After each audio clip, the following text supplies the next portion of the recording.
Just when you think you've got a handle on how things might play out in the A-League, the footballing gods decide to throw another curveball. This time, its name was Round 27. It delivered wins to somehow only two of the teams who started the weekend in the top six. One, probably the most mature performance from the league leaders Auckland that we've seen this season, away from home despite the fact they'd only been victorious once in their past 6 games, and at the end of it sit on the verge of the Premier's plate. The other to the Sky Blues, who after 22 minutes of their battle with the Jets had many tempted to call their season complete then and there. But thanks to their Samba star, the left foot sledgehammer, and the latest in a long line of burgeoning up-and-comers, the course remains held. The Wanderers' winner against Melbourne City, which could have shot them right into the top 2 conversation, was cruelly denied, leaving the late City recovery intact. Turns out when they only concede 2 goals in a game, Adelaide United can actually win matches of football. And if all that wasn't enough, the Brisbane Roar, in one of the most calamitous seasons of all time, scraped their first home win in 410 days to dower the hopes of the team from Tarniat, removing Western United from the premiership race, on this episode of the Round Ball Australia podcast. My name is Lachlan Avil, and joining me today is Jacob Stevens. Jacob, it only felt right that kind of right after the episode where we'd kind of done all the maths and permutations, a round like this turns up and throws it all out the window. I love as well that we were saying like, oh yeah, there's kind of guaranteed wins in there for some of these sides, like Western United and Brisbane, where you chalk that up as 3 points for Western, and and I was going, oh, Adelaide will never win another game this season, and then they go, it's just, it's thrown all of what we said last week completely out the window. But that's what's so great about this league, right? Is it's so unpredictable, you never know what's going to happen, and that's why it's been so tight this year as well. So I say more of it. Christian Montegan, hello to you. Obviously, we have these conversations knowing there are a lot of assumptions going into it, but it is just a bit of a reminder that absolutely anything can happen. It's crazy. I mean, for the predictions game, I said Western United to win both halves, and they didn't even win one against Brisbane. Like, this is a team that has barely won all year, and they pull that out. It's like out of all times. And yeah, as to Jacob's point, it's one of those seasons again where you seriously you can't predict most of these games. And that's what makes it extremely exciting, and hopefully that flows on into the finals coming up soon. Yeah, it's going to be a bumper final series. So here is how the tide has shifted since this weekend. Auckland are now just a point away from the Premier's plate. They have 6 points and significant goal difference advantage over City. So that is pretty much wrapped up. And of course, they're going to have the opportunity to do that against Perth at home this weekend, which will be a big equation. A big scenario. Geez, I've said equation too many times. It's seeping into my mind. City are still in the box seats for the Champions League elite place and top 2, considering no one else from 2nd through 5th managed to claim a win. They're draw against Western Sydney was enough to kind of move them in to a pretty solid position, now 3 points back to Western United, who of course had that loss against the Roar. Adelaide and Sydney somehow both got wins, 3-2 games, and they break away from the Macarthur Bulls. Sydney still with that slight point advantage going into the final 2 rounds, and the Newcastle Jets as well are mathematically out of finals contention now with their loss to the Sky Blues. So, Jacob, to you first, my question is, who are the biggest winners and losers of this round? Who's made the largest impressions on you? Biggest winners and biggest losers in my mind are both tied for this. So winners, I think Sydney and Auckland. Auckland's performance, as you kind of mentioned in the intro there, was extremely mature. They're essentially faultless, right? They came out, they did a fantastic job. They came away with the result that they needed, and it's essentially sealed the title up for them. Okay, yes, they do still have to play it on, and it's technically still in the balance, but it feels like after the job they did and Western kind of stumbling, that's been a massive weekend for them. And Sydney as well, I thought, were big winners here, because there was a point there where they're out of the 6, they're 2-0 down against the Jets. it sort of felt like maybe they were starting to unravel after, them dropping out of the ACL2, but credit the fight back. They stay ahead of Adelaide, and the one thing that, I think is quite big is the importance of the goal difference between them and Adelaide. It's 14 goals. So it's, yes, they've got that point in hand, but even if Adelaide are able to chase that down, they've got a huge advantage over them there. So they feel like the two big winners. You know what? I'm going to cut you off, and I apologise because we said pre-recording this episode might be a little bit ad hoc due to some extenuating circumstances. I'm going to jump in now. Maybe we'll just stick with the winners and we'll go through. Yeah. Christian, I think Auckland, for me, are the massive winners, and it's not just for the context of winning the Premier's Play as well, because I think, we're all pretty comfortable in the last few weeks that they were always going to go on to do that. But going back and looking at their form line before this game, it was actually only one win in their last 6, right? So going into finals, of course, we play in a league where you need to be playing well come May, right? And during the finals series. And this felt like a really solid win from them, going away from home, very mature. You get the 1 goal off for Strata, and then you play the game out in a way that allows you to be really solid in your performance, and you get the winner when victory extend too far, right? It's almost like it was the perfect kind of game management example in that way, and it sets themselves up for what is going to be a massive final series in their inaugural year. Yeah, I was going to say Auckland as well. They're, for me, my clear winners, because it's not only their performance, but the teams below them who all drop points, right, from, I think, 2nd to 5th. So I think from that aspect, obviously they can get a point in their next round and claim a top spot with the game remaining. And then for them, that's another advantage, right? They can rest a couple of players. They've got that flexibility, whereas other clubs are still fighting for top 6. Some are still fighting for that second place for the Asian Champions League elite spot. So Auckland are in a really, really good position at the moment. And as well, as you touched on, Lockie, their performance against Victoria was just solid all around from start to finish. I mean, the first half was a bit cagey, but I mean, second half, they just showed their dominance and their class and really capitalised on Victory's mistakes, which we've sort of harped on all season. They've sort of covered the cracks a bit, Victory, but Auckland, to their credit, they just punished them and did what they had to do, really. And the other winner I was going to mention as well is Adelaide. From being in a 2-0 winning position, 2-2, like, this is a side who hadn't won in 8 games coming into this fixture, right? They could have easily crumbled and said, okay, this is just not our season, right? Like, we were up the top for the first half of the season, and they really turned the corner in that second half, I thought, towards the end, especially the fighting spirit they showed. And you've got a direct rival in Sydney FC who, yes, albeit they won against Newcastle, they've got Western United and Melbourne City, their last 2 games. So for Adelaide, that keeps them very much in the hunt now to get the 6th spot. Yes, they're 1 point behind Sydney, but at least they're in it, right? I mean, if they drop points to Wellington, it was going to be really difficult to see any sort of life to them, considering their recent form. So that was big for Adelaide. Yep, I think you're dead on with that one as well. And Jacob, we were just talking about the fact that you never thought Adelaide were going to win a game again. And I think, like a lot of people, when the second Wellington goal goes in and it's 2-2, everyone's almost just laughing. It's like this Shakespearean level tragedy, the back end of this Adelaide United season, right? They just always manage to find a way to screw it up, really, and lose a game of football. But I joked about the fact they only managed to concede 2 goals, and if they can do that, they usually actually do go on and win. But there is something to say that, coming back from the high, the low, and then managing to then play that game out and get a win. Obviously, we're very fine margins now with only 2 games to go, but that is a little bit of optimism worth holding on to.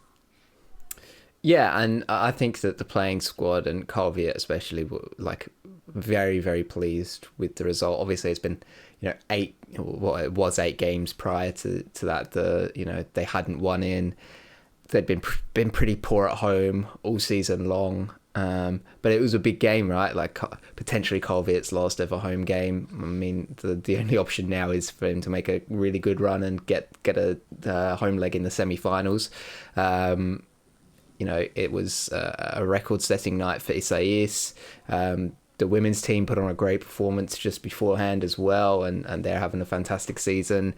It was a big night, and I think that everybody was, the whole team was quite relieved to have gotten that result over the line. And actually, speaking to him post game, Colviet was saying that, you know, it's kind of nice in a way for his final regular season home game to have been that, because as tense and as stressful as it was, there's not a game that quite sums up his tenure as Adelaide head coach as much as that, right? Like scoring some really good goals, being really aggressive early, conceding through sloppy defending, but then being able to stick in late and get the goal in the last minute to win the game. It's like a perfect Carl Viet game. And so I think that they've got a real confidence about them now, but obviously it's a tricky away trip. They're heading up there. What would it be? Tuesday night? Yep. Yeah, so it'll be tonight if you're listening on the day that we release this podcast. They're heading up to Brisbane, who obviously just got the job done over Western United. So, like, it's not all set in stone. But the squad definitely believes, and they've been saying, you know, sort of all week now, if we win our last three, we're basically in, right? Because the threshold for Sydney to be able to also match that pace with the teams that they've got to come up against is quite big. So yeah, it was a massive result for Adelaide, and for the 11,000 odd that turned up as well, which, you know, when you think of the form that this side has had recently, is a pretty impressive attendance. So Christian, one of the peculiarities of this season, obviously with 13 teams, we have this buys. Not everyone can play in the final week, and unfortunately for them, that team is Adelaide. So we're now, releasing on Tuesday, we're now in this final week of Adelaide's season. They've got Brisbane Roar on Tuesday night, and then Melbourne City, oh goodness gracious, on Saturday in prime time. Yeah, I don't know, and both away as well. So this is now crunch time for them. They're not going to have the full recovery they would have wanted. It'll end up being 3 games in 8 days, something like that.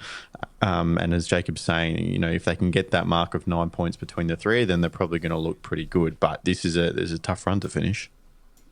Yeah, it is. I believe it's 2 games in the space of 4 days, because I think it's the 26th of April. They're playing City away from home as well. So yeah, it's definitely not easy when you look at it that way. But like I said, that victory against Wellington, when people thought they were down and out, like, that's going to give them a bit of confidence, no matter how bad or poorly they've played over recent weeks. It only takes a click of the finger, a bit of form, or a bit of belief, heading into this final stretch of the season, right? That's all you need heading into finals. And if Adelaide are lucky enough to get past one of those teams already in the 6th, then they're a dangerous side. I mean, like, seriously, I think they're tied second for most goals in the league this season. It's not like, you know, they're nobodies. It's just defensively, they've just been a shambles. And that's why teams love playing against this Adelaide side. But, you know, in the attacking third, they've got a lot of threats going forward. And in a one-off final series, one-off tie in the finals,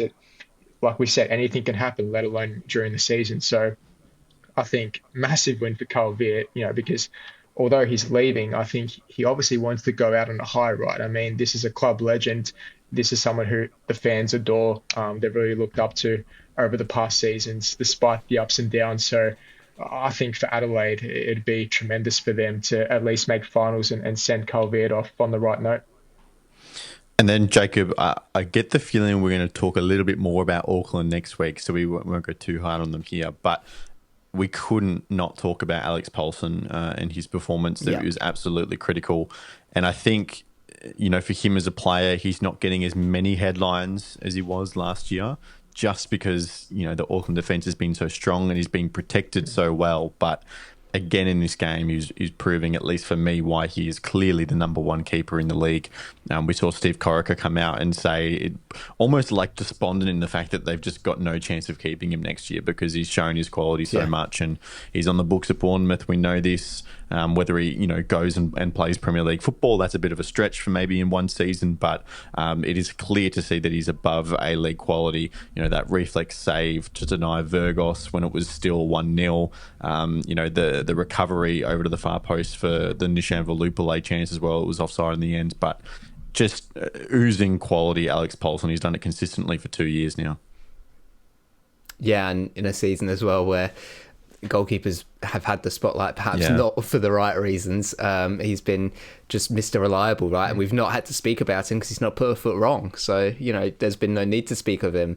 And I think, that just goes to show his quality. And I think it's also, you mentioned there that Corica's kind of, he knows the reality of the situation with the fact that he's probably going to now go off somewhere else and get minutes elsewhere next season at a club that will help progress his development even more.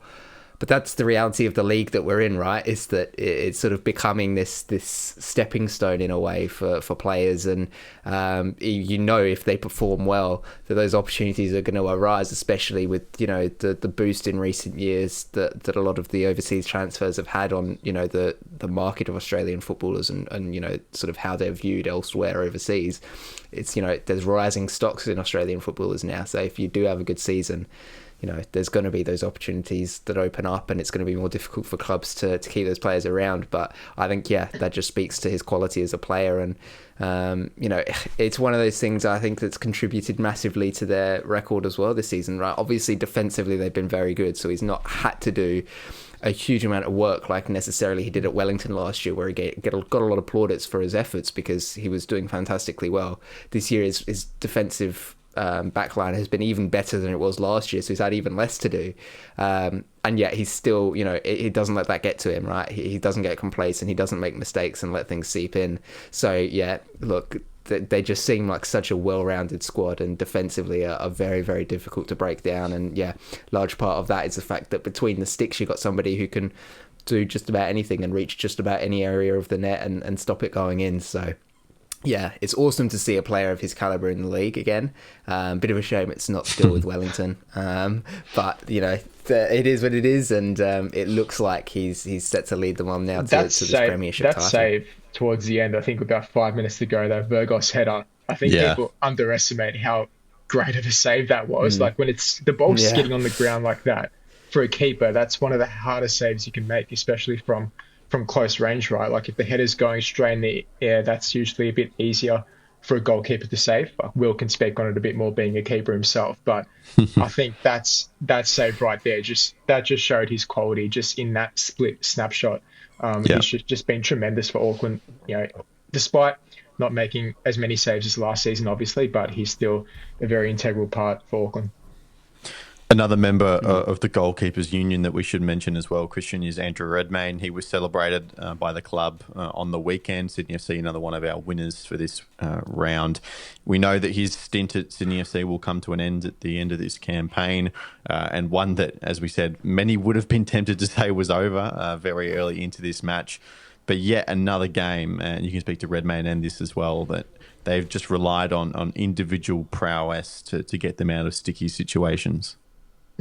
Oh, for sure. I mean, before I touched on Carl Beard being a club legend, Andrew Redmayne, he's another one. For Sydney FC, he's just been gigantic these past few seasons, where there were a few doubts a few years ago about his position at the club, whether he was good enough. And I think even against Newcastle, to get the win and help his team, cross that line when it didn't look all that easy for Patches during that game. He's one of those influential leaders in that locker room where experience is so vital and it's sort of priceless in a way. And he's just reminds me of one of those players for Sydney who's been so important for galvanising this team through the lows, because there have been a few this season. It hasn't been all smooth sailing, and I think he still has the quality, to match in the A-League. But obviously in our, confirmed to depart Sydney, I think as well he'll want a good send-off from the club heading into finals if they do make it.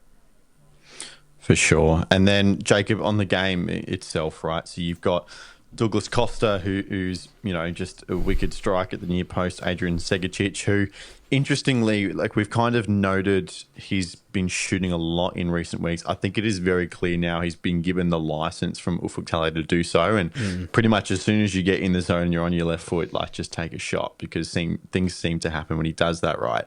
And to be honest, I think that is coming at the expense of a little bit of frustration from his teammates as well. That goal that he scored, it must have been last weekend, where Leo Senna's just running out to the right wing and he's screaming for the ball, and Segicic shoots and scores. And you can kind of see Senna, he's frustrated as he's taking the shot because he's an easy pass and then it goes in, and he's kind of that awkward, I don't want to celebrate because that's contradicting, I just got angry at you, but it was a nice goal. And there was just one in this game as well where, Joe Lolly was just free on the left wing, and you could see him just kind of like ruffle his hair, kind of like that frustration, and like, wiping your face clean after Segicic has taken one of these shots. I don't know if I'd go as far to say it reeks of like kind of desperation from Talley, just as, get the individual just to whack it on goal. But it's clear that more often than in the beginning of the season, Sydney are leaning on individual players to win them games of football rather than their team play, which was more prevalent early on. And I think that's perhaps in reaction to the fact that opposition teams now are starting to play them differently. I mean, we're seeing Douglas Costa double marked a lot. I mean, he was early in the season, but it's much tighter now. They're just not letting him have that space. Joe Lolly he's always a threat, but he's perhaps not been quite as good this season as he was last. So defences are perhaps a little bit more happy to give him some more space, and they're just changing the way that they approach defending against Sydney. And so what that is doing is it is leaving opportunities for, like you said, those individual moments to come through. Whereas in the past, trying to come up against a side with constant rotations in the front line, players moving through the midfield, defenders getting up forward and things like that, it's always tricky, and it's a test of a defence as to how you're going to deal with that. And I think it was sort of teething issues at the start of the season for a lot of teams that Sydney came up against, where they couldn't quite work it out, and it gave a lot of space and time for those beautiful interlinked passes and things to work out, and there's little triangles happening in the half spaces. Whereas now teams have come wise to it and sort of are figuring out ways to try and stop that a little bit more, so they are more reliant on those individuals. It just helps that the individuals that they have are so good, right? You got Douglas Costa, who can just do what he wants and score. Adrian Segicic, do what he wants and score. Joe Lolly, do what he wants and score. Jaden Kucharski got the winner, obviously, and he was somebody we spoke about a lot at the start of the season. He got that goal in the Sydney derby he always seems to score in, and he was sort of like the Adrian Segicic before Segicic really burst onto the scene. He was getting a lot of late winners and goals off the bench. When you've got players like that in your team, it just makes sense that they're going to be able to have those opportunities and those moments in games. And the fact that they've shown up for Sydney in the back end of the season, I think it's a strong sign for them. And Christian was talking about earlier with Adelaide being a potential threat in the finals. I think when you've got, how do you mark all of these Sydney players? How do you deal with all of them? If you give them too much space, they'll take a shot. If you don't give them enough space, they'll just beat you one-on-one. If it's a really difficult task, and I think just the individual quality player for player that Sydney have in their squad is, especially in that final third and in the midfield, that's going to be a true test for a lot of teams in the top six come finals, especially in those tense games where it all matters. So I don't think it's desperation from Talley. I think it's just an adjustment that he's made where he's realised that there's going to be more opportunities. And so that's where, clearly giving Segicic the instruction of, hey, take a shot if you feel like you can have a shot here. It's not, I'm desperate, I need goals from somewhere. It's a case of, well, we kind of figure that maybe the passes aren't quite always going to be there. They're not always going to be on, and it was something actually I was talking to my brother about watching the Arsenal game and being like, there are so many opportunities now in football where players opt to pass rather than shoot, and I think it's this mentality of, but it might create a higher XG opportunity or something like that. It's like, but if you miss the pass or if the player takes a bad touch, that opportunity never arrives anyway. So if you've got a decent opportunity, take that shot. And I think that's kind of what Talley's saying here to Segicic. If you've got a chance, we know what you can do, you're probably going to hit the target. Worst comes to worst, it's deflected back out, someone could tap it in, right? I think it's just smart, a little adjustment, and it's clearly working for them, so you can't fault it too much. Do we have any other winners on our list? I think maybe Melbourne City. Christian, you could consider a small win here to come from 2-0 down early on away from home against the Wanderers. I think you were 4 home games in a row with wins there, and the fact that they just got a point with Western slipping up as well means they have a 3-point gap. Maybe slightly pushes them in that column. Brisbane. Oh, well, yeah, okay. I mean, you probably have to put them in that category of winners. I mean, if you've got like the split down the middle, like just neither option, I'd probably Binary, put yeah. City. I'd probably put City Yeah. in that category because yes, they did come back from 2-0 down, but again, like the form they've been in, I know the Wanderers have, played themselves into, some great form over the past few weeks, but in saying that, this is a City side who have been really contending for a large part of this season, right? So to get to this stage of the season where, you're dropping goals like that and going down 2-0 so early, I think might raise a couple of alarm bells. I know it's one game, and away from home, yes, great result. But I guess to your point, Lockie, they've got that 3-point buffer still on West United, 4 points ahead of the Wanderers. So in terms of their aspirations for second, they're still in prime position. They're in the box seat. So yeah, you could probably lean towards more of a win rather than a loss, I guess. All right, we can throw in Brisbane as well, Jacob. The win gets them off the foot of the table, so it is back to Perth glory to serve for this wooden spoon. That is really the only thing these two teams are fighting for. Let's go to our losers. I think the biggest one is clearly Western United, right? They, what were they? They would have been 2 points back on City. Really clear chance against Brisbane to just go and beat a team you're supposed to beat and get 3 points, and they couldn't get it done. And Jacob, I know John Aloisi was saying after the Wanderers game that he was still actually quite impressed by the way they played, and it was just one of those games where the kind of variance goes against you. The Wanderers score where Western didn't, and you get a loss here and there. But I'm not sure if you can say the same about this one. No. What's happened to Western? Like that was that. Oh, do you know what's happened, not a Jacob? good look for But them. you know what's happened is because last week I said that West United, I've got a bit of faith in them now, and then they've done this to me. That's why I said I'm on the ship. You I've praised jumped on them, board, yeah. and now this has happened. I'm like, I should have just stuck to my previous prediction where they're going to fall off the cliff. But no, I didn't, and this is what happens, right in my face. But it's been the curse. It's been the curse of the number two all season long, though, right? Is that anybody who tried to fight Auckland, eventually met their downfall. It's a really, really poor loss. I mean, credit Brisbane for the way that they started that match, all guns blazing, coming out and scoring two really, really quick. And shout out to Jacob Brissett as well, who is getting better and better every time he plays. But from a Western point of view, this was a huge opportunity to put yourself in a fantastic position to keep fighting for that number two spot. They would have had it had the City Wanderers result stayed the same, but they win this one. It feels like sort of things are starting to fall away from them. There's still faith that they've got enough of a buffer to obviously stay in the six, although it is still very tight. It's only 4 points between them and Sydney. Yeah, wow. It's a massive missed opportunity. They've got Sydney and Auckland next, especially when when I was saying in the intro where it's like, well, we can chalk that up as 3 points and they'll feel pretty happy with that considering the games that they've got coming up. There's now a lot of work to do for them against two of the better sides in the competition. It's going to be tough for them to even get the two spot, and it might not be enough, especially if they lose to Sydney, to even maybe stay in the top six at this point in time.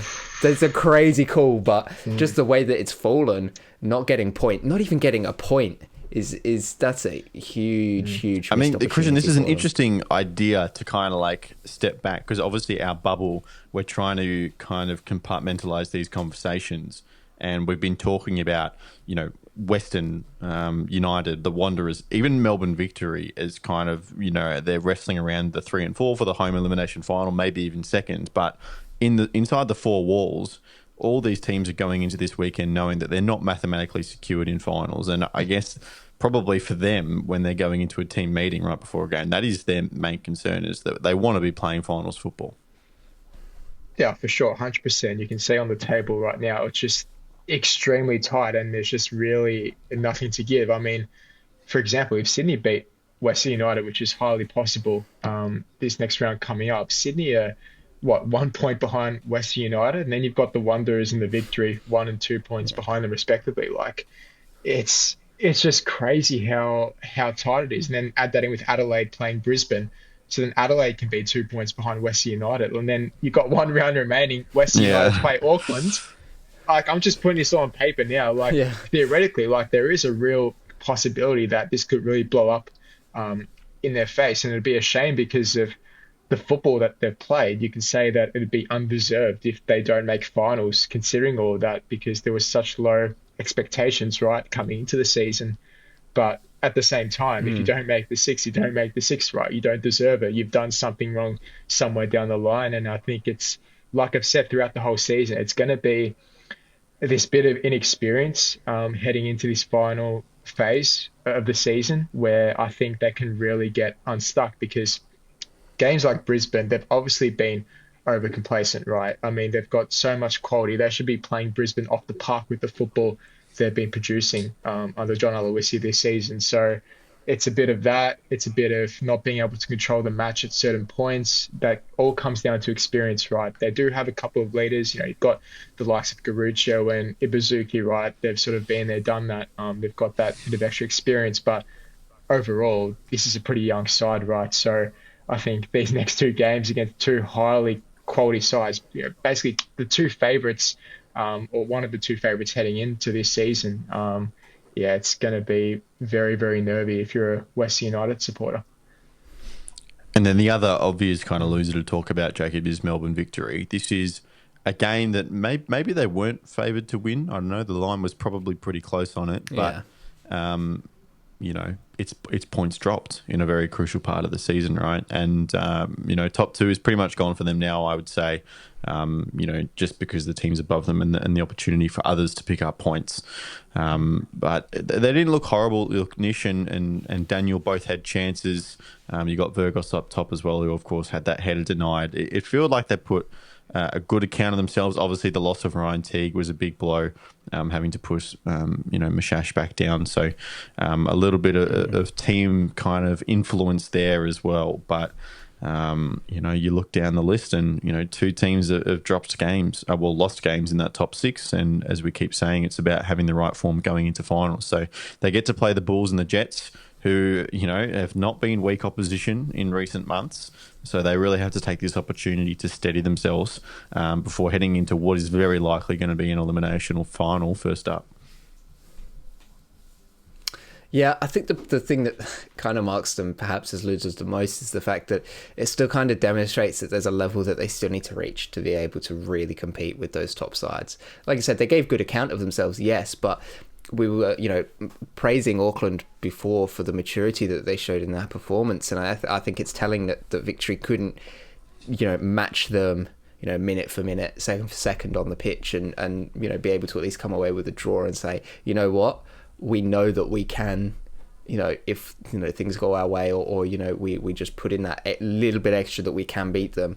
Because, you know, with this one, it's like, oh, if we put in that little bit extra, we can draw with them. And it's like, when it's coming into finals, a draw is not good enough, you need to beat them.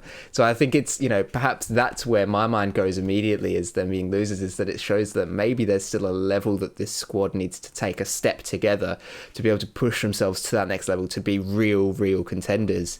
But honestly, I think it's kind of also harsh to label them as losers, because, like you said, not really favourites heading into that game to get the win anyway.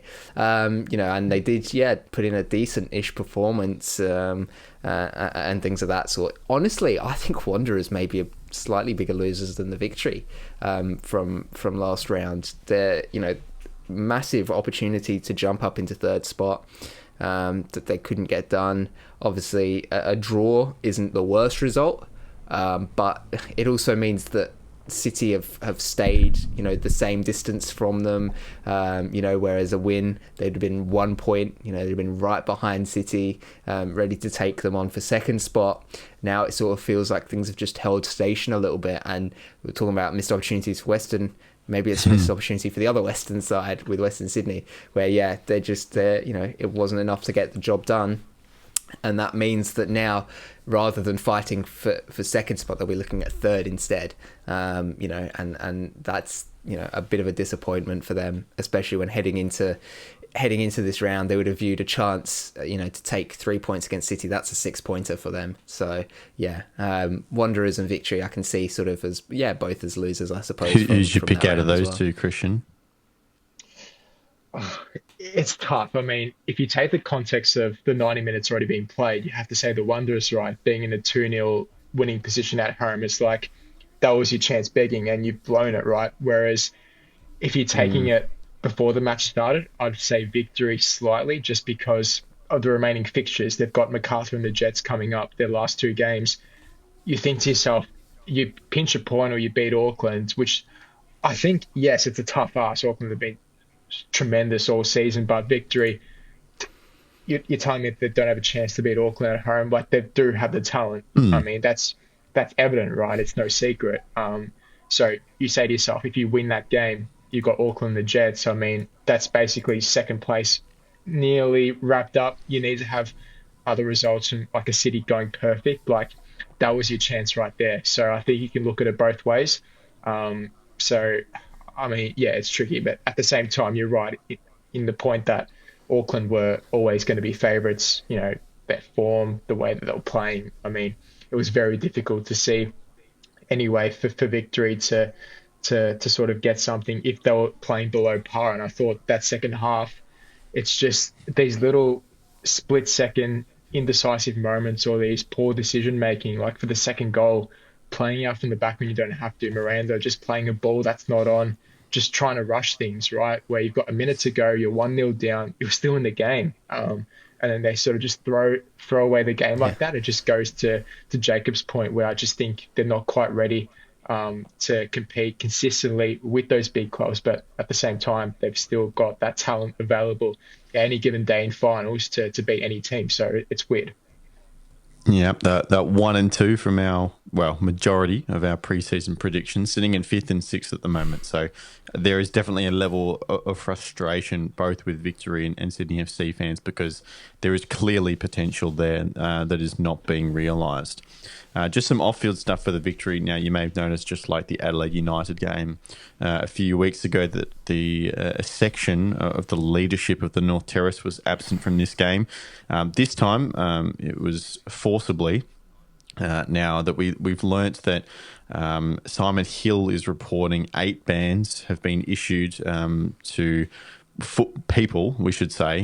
We don't have exact clarification on exactly who they are or how they are tied to the Northern Terrace, but banned for issuing homophobic slurs. And there was also a flare ripped. This is in reference to the NPL game that some of the Victory supporters were at a couple of weeks ago, instead of the original rivalry at Amy Park. Now, as fans fought for many years ago, there is an appeals procedure in place, which is the crux of where the North Terrace's issue comes in. So they posted a Facebook post, and the consensus of that was largely around the fact that these bans were issued without evidence, and how, I guess, a fit and proper appeals process can take place, given that there was no evidence issued with the bans. Now, that is an issue that we can't really speak to, I wouldn't say. We have no idea what evidence has been collected. Obviously, like you, we've seen the photos and the footage, but this is all alleged behaviour. Now, if you're choosing to believe the club, now the club have come out and made a statement and said that during their NPL Round 8 fixture in Shepparton, extreme antisocial behaviour was displayed, including homophobic slurs, which are not reflective of our values and is completely unacceptable. This means we're again in a position where a small group of people attending Melbourne Victory fixtures have engaged in conduct which does not truly reflect the Melbourne Victory supporter base, disrespects the culture, vision and values we have all worked hard to build, actively damages the club and its reputation, shows a complete disregard for the players and teams competing, and has resulted in both Football Victoria and Football Australia commencing investigations into the relevant conduct of those involved with the club. Now, Christian, it feels like, I guess, public sentiment is on the side of, if these people, if what they're alleged to have done is true, and this is backed up by the club as well, as these are people that we don't want attending football, and specifically attending Melbourne Victory games for the club, right? They don't want to be attached with this reputation. Yeah, that's sort of the overall feeling I've been getting, across social media, some of the comments I've read, a lot of fans are saying basically good riddance. Like if this is happens to be true, these allegations, which seem so right, because the club have made pretty strong statements that these homophobic slurs have occurred. I mean, the flare ripping off. I mean, that's evident, right? That's a fact because we can see it in the broadcast. It was on the broadcast. So that's a fact. We can say that for sure. Yeah. But in terms of the homophobic slurs, which are obviously really serious and can really damage reputation of a club, I guess you have to go by witnesses and what people heard at the ground, and they've obviously surely they've taken that all into account. They've interviewed several people to make this final decision, right? And obviously they've got the investigation still ongoing, so I'm sure there's going to be still some further details coming to light soon. But I mean, it's sort of a bit hypocritical from these 8 members as well, or whatever you want to call them, fans, people, because some people in the Terrace, I think there was a post that you mentioned, Lockie, that they posted, and you had a couple of comments in the comment section saying, oh, well, Victory not going to survive in years to come because you saw the crowd against Auckland. It was dead in the North Terrace. But then you had other people replying saying, oh, well, where were you during the Adelaide game when there was, to be support? You were nowhere to be seen, right? So I think a lot of fans are seeing it as a bit of, hypocrisy and a bit of double standard where you should be supporting your club at all times. And I mean, yeah, I guess their argument in terms of that Pride round was, we're not attending because we have certain beliefs. I mean, okay, but if you're going to be directing homophobic slurs, you just don't go about it in that manner. It's a no-brainer, right? You just don't. I mean, and if that's to be true in the case, then the club has every right to ban these people and hold them accountable, because it just has no place in football, in sport, in anywhere in society, to be frank. So I think if that was to be true, then I just don't think anyone can have any complaints at the end of the day. Yeah, homophobia definitely does not have any place in football. There will be plenty of other people that are capable of leading Melbourne Victory active support, whether that is under the name of the North Terrace or not. We know there's some other names floating about as well. And equally as true, Football Australia do have this appeals process, and, they have the, presumption of innocence on behalf of the people that are being accused of this. So Football Australia do have that responsibility to prove it. But if that appeals process does play out, then that is what happens. Let's cast our eye forward to this coming, week. I was going to say weekend, but it's not entirely true. Obviously, we've got the Brisbane Roar and Adelaide game, which is massive on Tuesday night, which we'll be paying close attention to. And then the other kind of decisive games as we get towards the weekend, Jacob. Western United take on Sydney, which is just massive as well. The Victory and the Wanderers both travel to Macarthur and Newcastle respectively. So away trips against opposition that have been in recent form probably is a little bit tighter than it looks. And then, of course, what will be the marquee event, Auckland can win the league at home on Sunday against Perth, which, of course, is someone they did lose to earlier on in the season. Yeah. Wouldn't it be perfectly Perth It would be. to go there and spoil the celebrations for them? And, but also it's, will the trophy be taken there? Because I know Paletti's thoughts on what happened with the dub, with the trophy not being taken for the City fixture, and the celebrations being a little bit strange because of that. But I'm sure maybe they won't go bother sending it all the way to Auckland. Well, Perth beat them last time, so let's not rule them out immediately. Sure in that instance, 2 teams were in contention to win, and it was sort of however, where do you give the Victory game was the next day, though. That's the thing. Right, so yeah, they didn't. They obviously waited, right? I guess in terms of in travel logistics, I mean, it would have been a bit difficult if you give it to City and then you got to travel to Victory the followling day. I mean, they probably thought, what's the point? I don't know. I don't know. Trophy presentation. I would have liked to see that happen. In this scenario, I mean, Auckland trophy presentation. Yeah. Surely they've got more than one trophy, right? They've got the trophy, and then they've got the trophy that they just. I don't know if we have the budget for that. Use, or maybe that's something that they'll learn to do. Yeah. Well, maybe next season they'll just get somebody to just mock one up, 3D print one or something that they can give to the players on the pitch after the game, and then the actual one that's the trophy that the players are allowed to drop. The fake one. one. Yeah. But no, that would be perfectly Perth to go there and spoil their fun. But it doesn't look likely. And then, huge ramifications for the top six. And, Adelaide against Brisbane. We just saw Brisbane beat Western. Nothing's a given. And, I think all these teams have really tough run-ins. Western United, obviously, with, the toughest of the lot. But, victory to MacArthur. The Bulls, they've not been perfect recently, but there's been a significant uptick in form the last half of the season compared to how they started. And the Jets, well, they're just going to be playing freely now, right? They're not in contention for finals anymore. Mathematically, that's been and done, and they can't make it in. This would just be a chance for them to have some fun, for those young players that have come through and have really made a name for themselves this season, to go out there, have some fun against the team that, by all accounts is probably going to end up making finals this season, and go and show whoever's in the wings waiting for the job for next year, hey, this is what final we can home do game for Rob top six Stanton club, as well. So, a final home game for Rob Stanton. We saw what that did for Carl Viet and Adelaide last weekend, able to get them over the line. So, nothing's a given. It's going to be a huge slate of fixtures. Honestly, my pick, I think, is going to be Western and Sydney. That's such a big one, because for Sydney, it's realistically their chance to cement their spot in the top six. And for Western, if they lose that, it's like I was saying earlier, they sort of fall into the clutches of everybody else, and their spot in the six becomes at risk. So I think just in terms of pure ramifications, that's the one I've got my eye on as being the spiciest. But I don't think you can really understate the importance of any of those fixtures. It's going to be an awesome weekend, or as you said, it's going to be really cool, we Christian. I firmly believe Auckland are going to win this weekend, and their crowd and the fan support that they've had this year has been one of the most amazing things about them, right? Because they are a first-year team, and they've clearly done an amazing job behind the scenes. It was funny, I actually came across Bill Foley today as I was watching the Stanley Cup playoffs, and he was sitting in the crowd with the Vegas Golden Knights. I'm not sure if he's going to be making the trek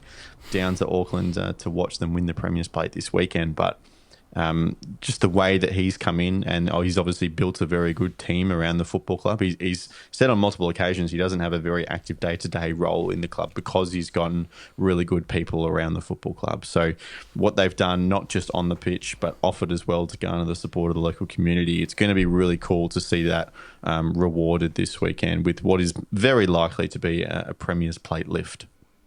Yeah, for sure. I think it's obviously inevitable. I mean, even if they don't win, they just require a point, right? I think they're well and truly good enough to get the job done at home. But I think going back to your point of Bill Foley, I think he deserves a lot of credit for this, because yes, he probably doesn't make a lot of the sort of main decisions compared to other club owners who have a bit more intel about the game, because obviously he's involved in a lot of other American sports. But at the same time, he still needs to, I guess, put his ego aside a bit and let other people take control and, give him advice on certain decisions, whether it be business or football related on the pitch, transfers, etc. So I think he's done well to incorporate a really good team around him, and I think it's just flowed seamlessly behind the scenes. I think everything's fallen into place. They've made the right decisions in the off season, which that's your fundamental, that's your bread and butter. You have to do that. The Wanderers showed that when they entered the league. It's those decisions before you step onto the pitch, before you kick the first ball,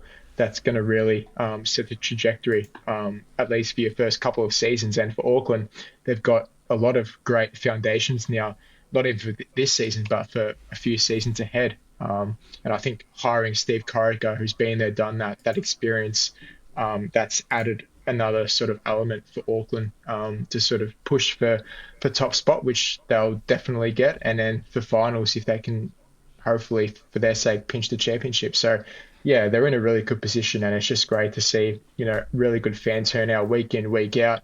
It's just a club who, if you don't support, you want them to see them do well, because they just give that good energy, that good vibe.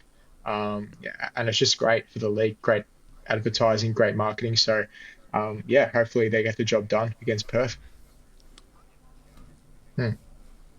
They've done everything right, It's a bit like the Wanderers, and we've made the comparison a few times, but it just feels like every step along the way, they've just done things right.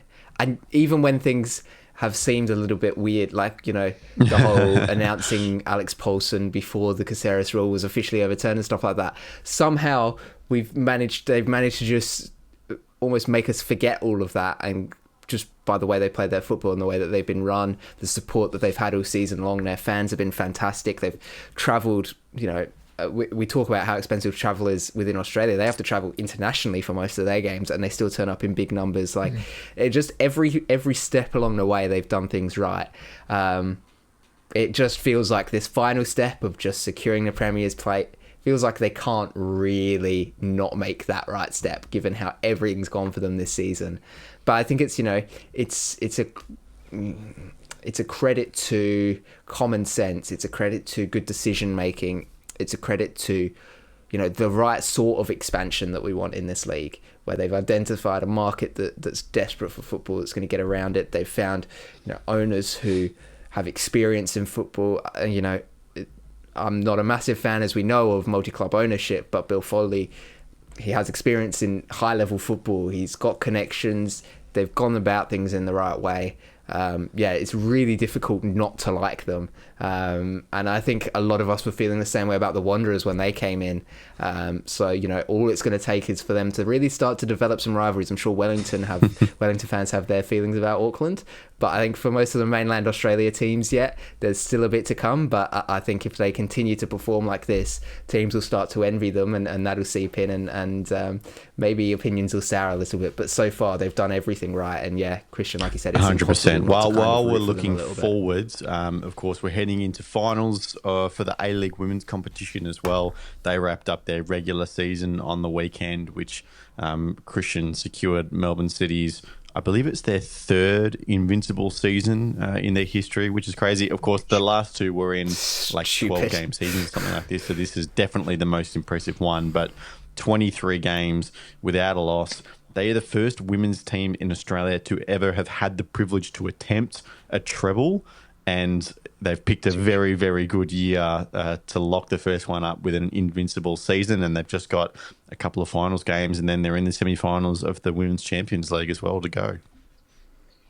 Just amazing, their consistency for the whole season. And it's not the only season they've done this, right? I mean, this is so typical of a Melbourne City side, just making the full use of their resources, and the talent they've got is endless. I mean, Holly McNamara, her return, I think 15 goals this season, coming back from that really heartbreaking ACL injury. Golden boot? I think Golden boot, yes. I think, by a couple of goals at least. Yes. I think Emily Gillinick was up there for 12 or 13, I think So, next she's is done like 12 remarkably well or something. to come back from adversity from, get a Matilda's call up again recently. So, like, you look at Melbourne Victory, they've won like the past 6 or 7 games and still managed to be 2 points behind City. Like, that's the consistency of Melbourne City, to just keep hanging in there and, sort of fend off their main rivals. So, I think finals, you'd probably give the edge to City, but there's a lot of teams, even Adelaide, I mean, they obviously had a great win last week, which Jacob sort of touched on a little before. There's just a few teams in there that can be a sneaky chance in finals to maybe cause an upset, because like the A-League men, it's just one of those seasons where, expect the unexpected. So it should be exciting for fans, and hopefully we get good turnouts at the grounds for finals.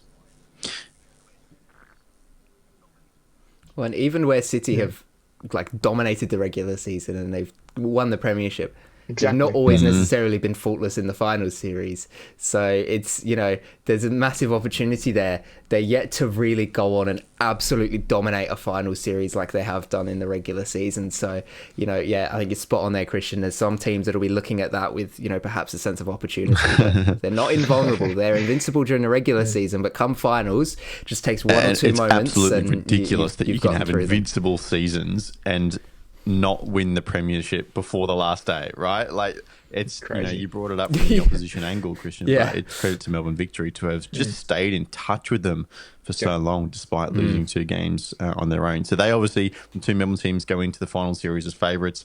You've got Adelaide United, who finished the regular season in a clear 3rd place, and then the Mariners, Canberra, and Western United in behind that round up the top 6. If you want to hear a little bit more about the Dub, of course, you can listen to the Dubcast podcast with Palladium Burke. That'll be out every Wednesday. where you can get your fix of women's football action. But that will do for this episode of the Round Ball Australia podcast. Jacob Stevens, thank you very much. Christian Montegan, thank you. Cheers, Pleasure Lockie. as always, Lockie. We'll be back on Friday for who knows what. We kind of figure it out as we go along, as this podcast is very much the epitome. Yeah, we'll have at least one game. There'll be at least one game to which will talk be good. about. Yeah, no, so, you're right, actually. Completely forgot about that. But we'll be here. We'll be here talking A-League.